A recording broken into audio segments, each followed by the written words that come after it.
Hi everyone, I'm Marcy, and as we gear up for Easter, I thought I'd share my recipe for really delicious deviled eggs. They're a favorite in my home. They're high in nutritional value, so you can feel good about eating them, plus they're really easy to make too. First, do me a favor, hit that subscribe button because that helps grow my channel, and let's get cooking.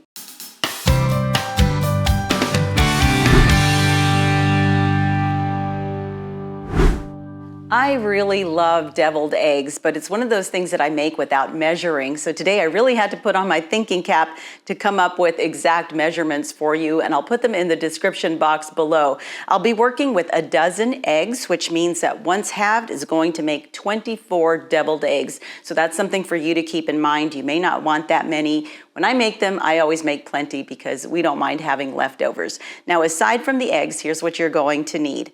1/4 cup mayonnaise, 2 teaspoons mustard, hamburger pickles, and some of this pickle juice that's in there. You'll need some onion. Now, I'm not going to be using all of this, but I'll show you what I'm going to do with that when we get to that point. 1 teaspoon white vinegar, salt and pepper to taste, and then paprika or chili powder to sprinkle on top. So let's go ahead and get started. I'm going to place the eggs into a pot and fill it with enough cold water to just cover the eggs.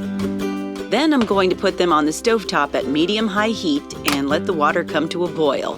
The reason I put them in cold water is because I don't want the eggs to go from one temperature extreme to the other. I was taught that this is what causes them to crack. So instead, I wait patiently for the water to reach a boiling point, and once it does, I set my timer to exactly 13 minutes and let them continue to boil for that long. While the eggs are cooking, I can dice up the pickles. Now, I know some people don't put pickles in their deviled eggs, but this is how I grew up eating them, and I love them like this. In fact, when deviled eggs don't have pickles, I feel like there's something missing. So hopefully you'll give it a try. Now, I'm just chopping them as finely as possible. Of course, you can skip the chopping and just buy dill relish, but be careful not to get sweet relish because it's not the same thing. Next, I'm going to take the onion and grate it. I know that sounds strange, but there's a method to my madness. This is around 1.5 teaspoons of the grated onion, and you can see that it's almost liquefied, which is really perfect because you don't want people biting into actual pieces of onion, but you want them to get that delicious onion flavor. And then as far as the pickles, this is probably about 3 tablespoons. It's probably a little more than I usually use, but I'm gonna go with it. Now that the eggs are fully cooked, I take them off the stove and carry them over to the sink. Once again, I try to gradually take the temperature from one extreme to the other, in this case from boiling to cool. And I do this by adding cold water and letting the hot water drain out.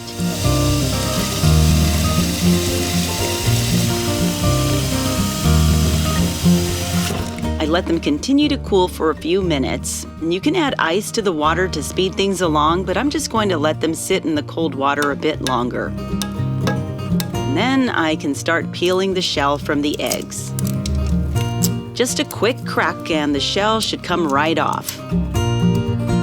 Sometimes it helps to do this underwater.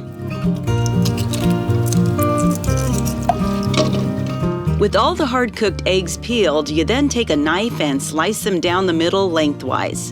You'll see they're perfectly cooked and the yolk should come out easily just by giving it a little squeeze. Drop the yolks into a bowl, set the whites aside, then move on to the next. When I've got all the yolks in the bowl, I break them down with a fork until it's one uniform consistency. Now I can start adding the other ingredients, beginning with the mayo and the mustard. I give it a good mix.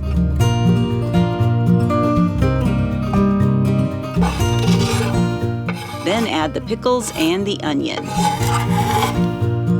Then I add the vinegar and some of this pickle juice. So that was probably about 1.5 teaspoons of the pickle juice, just enough to make it a nice creamy consistency. And now I just need to season with a little salt and pepper.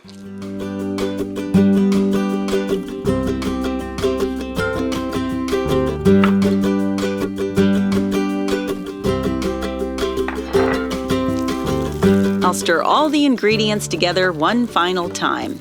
At this point, you can carefully spoon this mixture into the egg whites, but I like using a pastry bag and just leaving off the tip.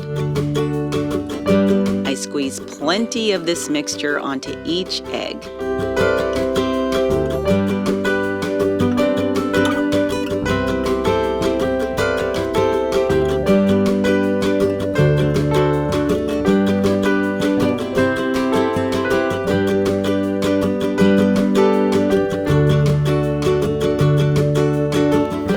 Finally, I sprinkle a little paprika on top of one batch and chili powder onto the other. And doesn't that look scrumptious? As you can see, it doesn't take much to make these deviled eggs, and yet they add so much to your table. I'm going to go ahead and taste one now.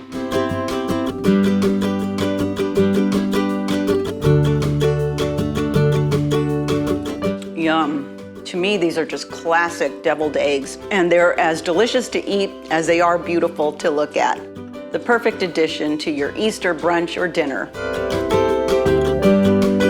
Thanks so much for checking out this video. If you liked it, be sure to give it a thumbs up and subscribe if you haven't already.